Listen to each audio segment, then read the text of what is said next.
ചേട്ടാ നമസ്കാരം. നമസ്കാരം. യുക്രൈൻ റഷ്യ യുദ്ധം അത് ഒരു വിധത്തിൽ തീർക്കാനായിട്ട് ട്രംപ് ഇങ്ങനെ ശ്രമിച്ചുകൊണ്ടിരിക്കുകയാണ്. നടക്കുന്നില്ല. എത്ര തലയിൽ കൈ വെച്ച് നോക്കിയിട്ടും നടക്കുന്നില്ല. അതിനിടയിൽ ലോകത്ത് ഇസ്രായേലും ഗസയും തമ്മിലുള്ള യുദ്ധം നടക്കുന്നുണ്ട്. പല രാജ്യങ്ങളും യുദ്ധത്തിന്റെ മുനമ്പിൽ നിൽപ്പുണ്ട്. ഇപ്പൊ ഇന്ത്യയും പാകിസ്ഥാനും പോലും ഉടനെ തന്നെ ഒരു വമ്പൻ യുദ്ധം ഉണ്ടാകും എന്ന് കരുതിയാണ് ഇന്ത്യ ഇപ്പോ ഡിഫൻസ് രംഗത്തിൽ ഇത്രയും വലിയ നിക്ഷേപങ്ങളൊക്കെ നടത്തുന്നതും. DRDO നമ്മുടെ പല മിസൈലുകളും വികസിപ്പിച്ചുകൊണ്ടിരിക്കും. ഇന്നലെയൊക്കെ അഗ്നി 5 ഒക്കെ നമ്മൾ പരീക്ഷിച്ചല്ലോ. പിന്നെ ബ്രഹ്മോസിന്റെ അടുത്ത വേരിയന്റുകൾ പരീക്ഷിച്ചുകൊണ്ടിരിക്കുകയാണ്. ആകാശ് വരുന്നു. അങ്ങനെ അങ്ങനെ വലിയ വലിയ സംഭവങ്ങളൊക്കെ നമ്മൾ ചെയ്തുകൊണ്ടിരിക്കുകയാണ്. ഈ ഡൊണാൾഡ് ട്രംപ് എന്ന് പറയുന്ന ഈ വ്യക്തിയെ കൊണ്ട് ലോകത്തിപ്പോ സ്വസ്ഥത ഇല്ലാതായി മാറിയിരിക്കുകയാണ്. ഇയാൾ അടുത്തൊരു യുദ്ധം തുറക്കാൻ പോവുകയാണ്. ഈ യുദ്ധങ്ങൾ ഉണ്ടാക്കുക, അത് അവസാനിപ്പിക്കുക, എന്നിട്ട് നോബൽ സമ്മാനം അടിച്ചെടുക്കാനുള്ള ഒരു പദ്ധതിയാണോ എന്ന് എനിക്കറിയില്ല. സീരിയസ്ലി അടുത്തൊരു യുദ്ധം ഉണ്ടാക്കാൻ പോവുകയാണ്. ഇത് പക്ഷെ വലിയൊരു പ്രത്യാഘാതം ഉണ്ടാക്കും കേട്ടോ. കാരണം ഇത്തവണ ഇയാൾ യുദ്ധം ചെയ്യാൻ പോകുന്നത് വെനിസ്വേലയുമായിട്ടാണ്. അയച്ചു കഴിഞ്ഞു, സംഭവങ്ങളൊക്കെ അവിടെ അയച്ചു കഴിഞ്ഞു എന്നാണ് ഞാൻ മനസ്സിലാക്കുന്നത്. USS അസീസ് ക്ലാസ് ഗൈഡഡ് മിസൈൽ ഡിസ്ട്രോയറുകൾ, 3 വലിയ യുദ്ധക്കപ്പലുകൾ വെനിസ്വേലിയൻ സമുദ്രാതിർത്തിയിൽ ഇപ്പൊ വന്ന് തമ്പടിക്കുന്നുണ്ട്. പോരാത്തതിന് ഉയർന്ന പരിശീലനം ലഭിച്ചതും കഴിവുള്ളതുമായിട്ടുള്ള 4000 മറൈൻ സൈനികർ, ഇത്രയും പേര് വെനിസ്വേലയെ വളഞ്ഞു കഴിഞ്ഞു എന്ന റിപ്പോർട്ടാണ് ഇപ്പൊ അന്താരാഷ്ട്ര മാധ്യമങ്ങളൊക്കെ നമുക്ക് കാണാനായിട്ട് സാധിക്കുന്നത്. അതിനിടയിൽ ഈ ഉത്തര കൊറിയ, കിം ജോങ് ഉൻ അറിയാലോ. ഓ, എന്ത് തങ്കപ്പെട്ട മനുഷ്യൻ, നമ്മളൊക്കെ അയാളെ തെറ്റിദ്ധരിച്ച് ഇത്തിരി കോണിയാക്കടിക്കും. പോരാത്തതിന് അവിടെയുള്ള ജനങ്ങളോട് നിങ്ങൾ എന്നെ മാത്രമേ ആരാധിക്കാവൂ, ഞാൻ മാത്രമേ നിങ്ങൾക്ക് ഉണ്ടാകാൻ പാടുള്ളൂ എന്ന് പറയുകയും ചെയ്യും. ഒരു ഒറ്റ യുദ്ധം പോലും അയാൾ തുടങ്ങി വെക്കുന്നത് ഞാൻ കണ്ടിട്ടില്ല. ഈ ഇടയ്ക്കിടയ്ക്ക് അപ്പുറത്തും ഇപ്പുറത്തും ഒക്കെ ഹൈഡ്രജൻ ബോംബിടും. അത് കടലിന്റെ നടുക്ക് കൊണ്ടാണ് ഇടുന്നത്. അപ്പോ ഈ സൗത്ത് കൊറിയയെ ട്രംപ് പോയി സപ്പോർട്ട് ചെയ്യാൻ ചെന്നു. ഇയാൾ കുത്തിത്തിരിപ്പുണ്ടാക്കുക. സപ്പോർട്ട് ചെയ്യാൻ ചെന്നപ്പോ ഉത്തര കൊറിയ ഇപ്പൊ ആണവായുധം പുറത്തെടുത്തിട്ടുണ്ട്. ഏത് നിമിഷവും യവൻ വന്നു കഴിഞ്ഞാൽ യവനെ അടിച്ച് തോലയ്ക്കും എന്നാണ് ഉത്തര കൊറിയ പറയുന്നത്. അയാൾ ചിലപ്പോൾ ചെയ്യുകയും ചെയ്യും കേട്ടോ. അയാൾക്ക് ബുദ്ധിയും വിവരമൊന്നുമില്ല. പിന്നെ അന്താരാഷ്ട്ര തലത്തിൽ യാതൊരുവിധ കമ്മിറ്റ്മെന്റും ഇല്ലാത്ത ഒരു മനുഷ്യനാണ്. ഇല്ലീഗൽ സ്മഗ്ലിംഗ് ഒക്കെ നടത്തിയാണ് ആ രാജ്യം മുന്നോട്ട് പോകുന്നത്. അങ്ങനെ ഒരു സെറ്റപ്പിൽ വന്നിരിക്കുകയാണ്. ഇപ്പോ ഈ വെനിസ്വേലയെ സംബന്ധിച്ച് അവിടെയുള്ള നിക്കോളാസ് മഡൂറോ അമേരിക്കയിലെ മയക്കുമരുന്ന് കടത്തിനെ പിന്തുണയ്ക്കുന്നു എന്ന് പറഞ്ഞുകൊണ്ടാണ് ട്രംപ് ഇപ്പൊ ഈ വേലയ്ക്ക് ഇറങ്ങി പുറപ്പെട്ടിരിക്കുന്നത്. അവിടെ എങ്ങാനും ഒരു യുദ്ധം ഉണ്ടായി കഴിഞ്ഞാൽ നമ്മുടെ ഈ ആസിയാൻ രാജ്യങ്ങളുമായിട്ട് ബന്ധപ്പെട്ടുള്ള സകല ഒരു ക്രമവും തെറ്റും. ഫിലിപ്പൈൻസ് ചാടി ഇറങ്ങും. ചൈന ഉറപ്പായിട്ടും തായ്വാനിലേക്ക് അധിനിവേശം നടത്താനായിട്ട് തുടങ്ങും. അതോടുകൂടി ഈ ആസിയാൻ രാജ്യങ്ങളൊക്കെ ഒന്നായി ചൈനയ്ക്കെതിരെ തിരിയും. അങ്ങനത്തെ ഒരു സാഹചര്യം ഉണ്ടാകും. ബംഗ്ലാദേശ് വേണമെങ്കിൽ ആ അവസരം മുതലെടുത്തുകൊണ്ട് നമ്മുടെ വടക്ക് കിഴക്ക് മുറിക്കാനുള്ള ഒരു ശ്രമം നടത്തിയേക്കാം. അങ്ങനെ മൊത്തത്തിലുള്ള ഒരു ക്രമം തെറ്റുന്ന ഒരു സിറ്റുവേഷനിലേക്ക് വരും. ഇപ്പൊ എന്തായിരുന്നാലും ഇപ്പൊ ഈ മഡൂറോ ഒരു കമ്മ്യൂണിസ്റ്റ് നേതാവാണ്, ഒരു തീവ്ര ഇടതുപക്ഷ നേതാവാണ്. ഇയാൾക്കാണെങ്കിൽ ഇടതുപക്ഷക്കാരെ കണ്ണെടുത്താൽ കണ്ടും. അപ്പൊ ഇങ്ങനെ ഒരു സാഹചര്യത്തിൽ ഇയാളുടെയും ഇയാളുടെ പാർട്ടിയെയും ഭീകരവാദ സംഘടനകളുടെ ലിസ്റ്റിൽ ട്രംപ് പെടുത്തി. അതാണ് ഏറ്റവും വലിയ കോമഡി.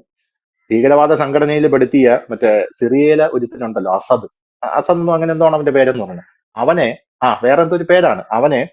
ആ അയാളെ ഈ ട്രംപ് അവിടുത്തെ ഭരണാധികാരിയെ ഓടിച്ചിട്ട് ഈ ഭീകരവാദ സംഘടനയിൽ നിന്ന് ഇവനെ റിലീവ് ചെയ്തിട്ട് അവിടുത്തെ ഭരണാധികാരിയാക്കി. ട്രംപിന്റെ ഭരണകൂടം കയറി സിറിയയിൽ.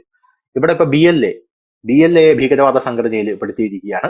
അങ്ങനെ പല പല രാജ്യങ്ങൾ. എന്നിട്ട് ഒരു രാജ്യം സ്വസ്ഥമായിട്ട് ഭരിച്ചുകൊണ്ടിരിക്കുന്ന ഒരു ഭരണാധികാരിയെ പിടിച്ച് ഭീകരവാദ സംഘടനയെ പിടിച്ചു. ഇതൊക്കെയാണ് ട്രംപിന്റെ ചില കുസൃതികൾ എന്ന് പറയുന്നത്. എന്തായാലും കഴിഞ്ഞ 2 തെരഞ്ഞെടുപ്പിലും ഈ മഡൂറ അവിടെ വിജയിച്ചിരുന്നു. അത് അമേരിക്ക അംഗീകരിച്ചിട്ടില്ല. കാർട്ടർ ഓഫ് ദി സൺസ് എന്ന പേരിൽ ഒരു കൊക്കൈൻ കടത്ത് സംഘത്തെ ഇയാൾ നയിക്കുന്നു എന്നാണ് ഇപ്പോൾ ട്രംപ് ആരോപിക്കുന്നത്.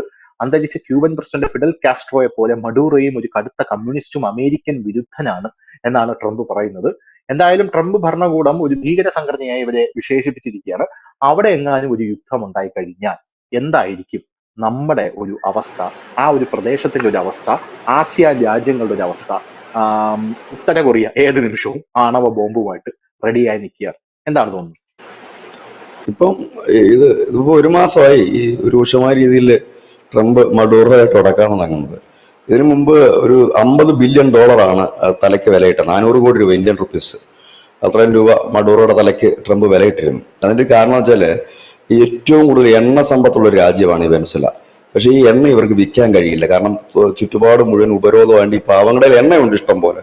അപ്പൊ ഈ എണ്ണ തട്ടിയെടുക്കാൻ വേണ്ടി ട്രംപ് കുറെ നാളുകളായിട്ട് ഈ മഡൂറോയുമായിട്ടൊരു ചർച്ചയ്ക്ക് വേണ്ടിയിട്ടൊരു ശ്രമം നടത്തുന്നുണ്ട്. മഡൂറോ പക്ഷെ പിടികൊടുത്തിട്ടില്ല. അതിന് കാരണം എന്തെന്ന് വെച്ചാൽ ഇയാള് വിളിക്കുന്നത് കൊല്ലാനാണോ വളർത്താനാണോ എന്ന് അറിയത്തില്ലല്ലോ. ചർച്ചയ്ക്കെന്ന് പറഞ്ഞ് വിളിച്ചിട്ട് പിടിച്ച് അകത്തിട്ട് കഴിഞ്ഞാലും പണി പാളും.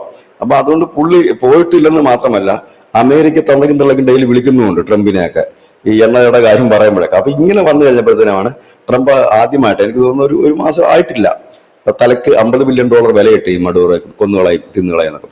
കാരണം ഈ അമേരിക്ക കഴിഞ്ഞ കുറെ നാളുകളായിട്ട്, നേരത്തെ പറഞ്ഞില്ലേ 2 തെരഞ്ഞെടുപ്പിൽ അയാൾ ജയിച്ചിട്ട് അംഗീകരിച്ചില്ലെന്ന്, ആ സമയത്തൊക്കെ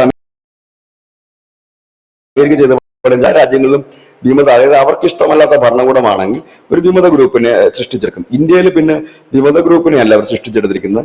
ഇന്ത്യയിലെ പ്രതിപക്ഷമാരാണ് അവർക്ക് കൂടുതൽ സപ്പോർട്ടീവായി നിന്നുകൊണ്ട് അവർക്ക് വേണ്ട ഫണ്ടും കാര്യങ്ങളും ചെയ്തുകൊണ്ട്, ഇല്ലെങ്കിൽ ഈ അവരെ അമേരിക്ക സപ്പോർട്ട് ചെയ്ത മാധ്യമങ്ങൾക്ക് ഫണ്ട് നൽകിക്കൊണ്ട് അങ്ങനെ ഒരു ഗ്രൂപ്പിനെയാണ് സൃഷ്ടിക്കുന്നത്. കാരണം ഇന്ത്യയിൽ ഒരു സായുധ ഗ്രൂപ്പിനെ സൃഷ്ടിച്ചെടുക്കാൻ കഴിയില്ല.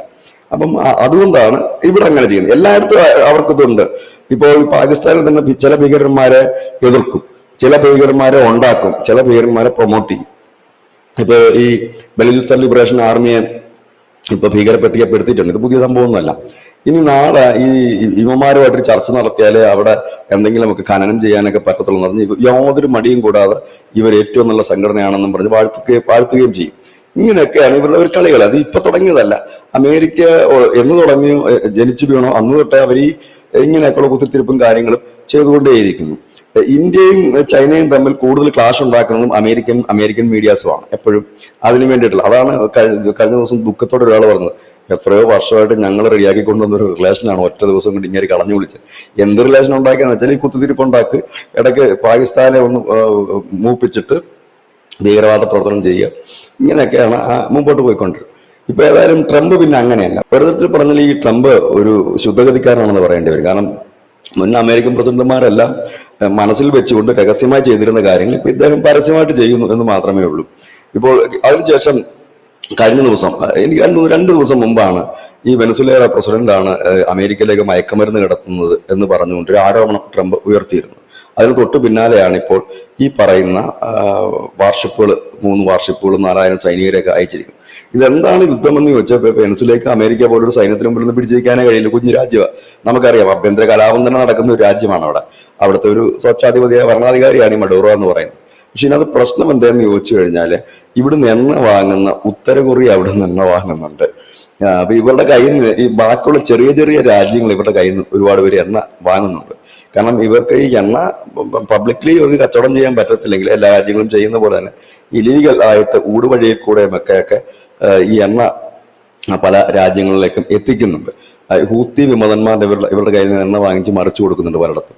അങ്ങനെ പലയിടത്തു നിന്നും ഇവർക്ക് എണ്ണ ഇവർ കൊടുക്കുന്നുണ്ട്. അപ്പൊ ഈ അടുത്ത് അമേരിക്ക ഒരു പ്രഖ്യാപനം നടത്തി, ഞങ്ങൾ അവിടുന്ന് വലിയ രീതിയിൽ എണ്ണഖനനം ചെയ്യും എന്ന് പറഞ്ഞു. അപ്പൊ ആദ്യം അങ്ങനെ ഒരു ചർച്ച നടത്താൻ ശ്രമിച്ചു, അയാൾ പരാജയപ്പെട്ടു.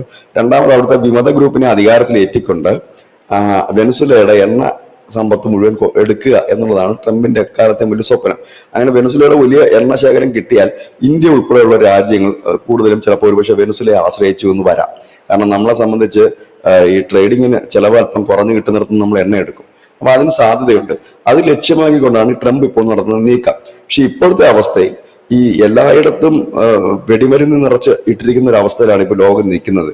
എവിടെയാണ് ആദ്യത്തെ തിരികെത്തുക എന്ന് പറയാൻ കഴിയാത്ത സാഹചര്യത്തിൽ ഇദ്ദേഹം പോയി വെനസുലയിൽ ഒരു അറ്റാക്ക് നടത്തുക എന്നുണ്ടെങ്കിൽ അത് വലിയ ബുദ്ധിമുട്ടിലേക്ക് നീങ്ങും. പ്രത്യേകിച്ച് വെനസുലയുടെ ഈ ഇപ്പോഴത്തെ ഒരു ഭരണാധികാരി എന്ന് പറഞ്ഞാൽ ഒരു വിട്ടുവീഴ്ചയും ചെയ്യാത്ത ആളാണ്.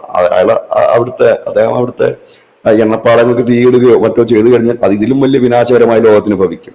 കാരണം ഉണ്ടാകുന്ന ഒരു അന്തരീക്ഷ മലിനീകരണവും വിഷവാതകവും ഒക്കെ ഉള്ള കാര്യങ്ങൾ മറ്റൊന്ന്. ഇതിനിടയിൽ ബാക്കിയുള്ളവർ ഇത് ഒരു യുദ്ധത്തിലേക്ക് പോവുകയാണ്. ഈ ട്രംപ് വരുമ്പോൾ ആകെ ലോകത്ത് ഉണ്ടായിരുന്ന ഒരു യുദ്ധം എന്ന് പറഞ്ഞാൽ റഷ്യ ഉക്രൈൻ യുദ്ധമായിരുന്നു. ഇപ്പൊ ഹമാസ് ഇസ്രായേലിന്റെ ഈ പോരാട്ടം എന്ന് പറയുന്ന യുദ്ധമായിട്ട് നമുക്ക് കണക്കൂട്ടാൻ കഴിയില്ല. കാരണം അത് പണ്ട് തൊട്ടേ ഉള്ളൊരു കാര്യമാണ്. അത് ട്രംപ് വന്നാലും വന്നില്ലേലും, ട്രംപ് നിന്നാലും പോയാലും ഒക്കെ അതുണ്ടാകുന്നത്. ഇപ്പൊ അവർ ഗസ സിറ്റി പിടിക്കാനുള്ള സൈനിക നീക്കം ആരംഭിച്ചു കഴിഞ്ഞിട്ടുണ്ട് ഇസ്രായേൽ. അപ്പൊ അതിനകത്തൊന്നും കഥയില്ല, നേരത്തെ ഉണ്ടായി. പക്ഷെ റഷ്യ ഉക്രൈൻ യുദ്ധം തീർക്കും എന്ന് പറഞ്ഞ് രംഗത്തെത്തിയ ട്രംപിന് അത് തീർക്കാൻ കഴിഞ്ഞില്ല എന്ന് മാത്രമല്ല, അത് കൂടുതൽ കുളവാക്കുകയും ചെയ്തു. ഒപ്പം തന്നെ ഇറാനുമായിട്ടുള്ള പ്രശ്നം നേരിട്ട് ഇടപെട്ടു. ഈ അമേരിക്ക ഇറാനുമായിട്ടുള്ള ഒരു ക്ലാഷ് നടന്നിട്ട് അമേരിക്ക എന്ത് നേടിയെന്ന് വെച്ചാൽ ഒന്നും നേടിയില്ല. എന്തിനായിരുന്നു ഇപ്പോഴും നമ്മുടെ പ്രേക്ഷകരായാലും നമ്മളൊന്ന് ചിന്തിച്ചു നോക്കി, എന്തിനായിരുന്നു അമേരിക്ക ഈ ഇറാനെ കൊണ്ടൊന്ന് ബോംബിട്ടൊരു ഷോ കാണിച്ചത്? എന്നിട്ട് എന്താണ് അമേരിക്ക അവിടെ നിന്ന് നേടിയത്? ഒന്നും നേടിയില്ല. ഇതാണ് അവിടെ സംഭവിച്ചൊരു കാര്യം. നമുക്കൊരു ലക്ഷ്യം, ഇത് തന്നെയാണ് അമേരിക്ക എല്ലാ കാലത്തും ഓരോ സ്ഥലത്ത് കൊണ്ട് പണി ഇറക്കും.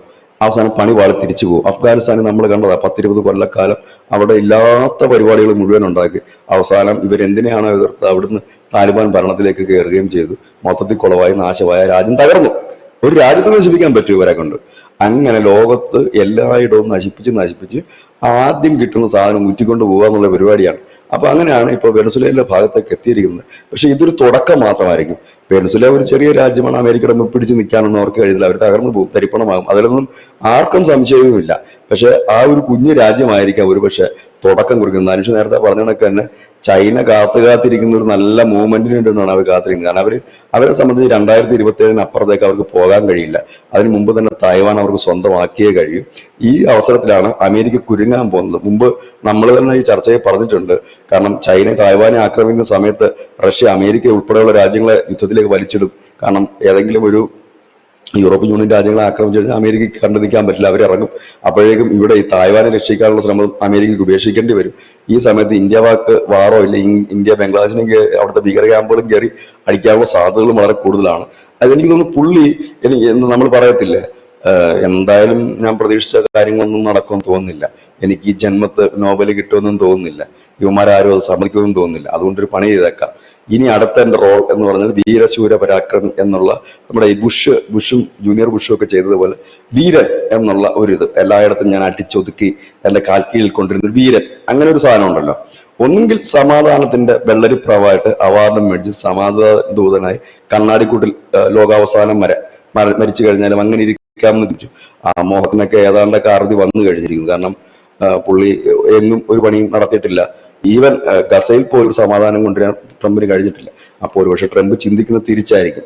ഇനി ഞാൻ വീരൻ എന്നുള്ള രീതിയിൽ അറിയപ്പെടാം. അതായത് സമാധാനം വിട്ടിട്ട് താൻ ഒരു ഒരു പക്ക ഗുണ്ടയാണ്, ഇല്ലെങ്കിൽ പക്ക ഒരു ബലവാനാണ്, ഇല്ല ശക്തനാണ്, കരുത്തനാണ് എന്ന ഒരു രീതിയിൽ ഇനി ലോകത്തിനു മുമ്പിൽ അവതരിപ്പിക്കുക. അമേരിക്ക ഇപ്പോഴും കരുത്തനാണ്, ട്രംപ് എന്ന് പറഞ്ഞു കഴിഞ്ഞാൽ ഒരു വീരശൂര പരാക്രമിയായിരുന്നു എന്നുള്ളത്. അതായത് നമ്മൾ ഈ ഒന്നാം ട്രംപിന്റെ കാലവും രണ്ടാം ട്രംപിന്റെ കാലവും നോക്കുമ്പോൾ ഒന്നാം ട്രംപിന്റെ കാലത്ത് ഒരു രാജ്യമായിട്ട് അമേരിക്ക യുദ്ധത്തിന് പോയിട്ടില്ല.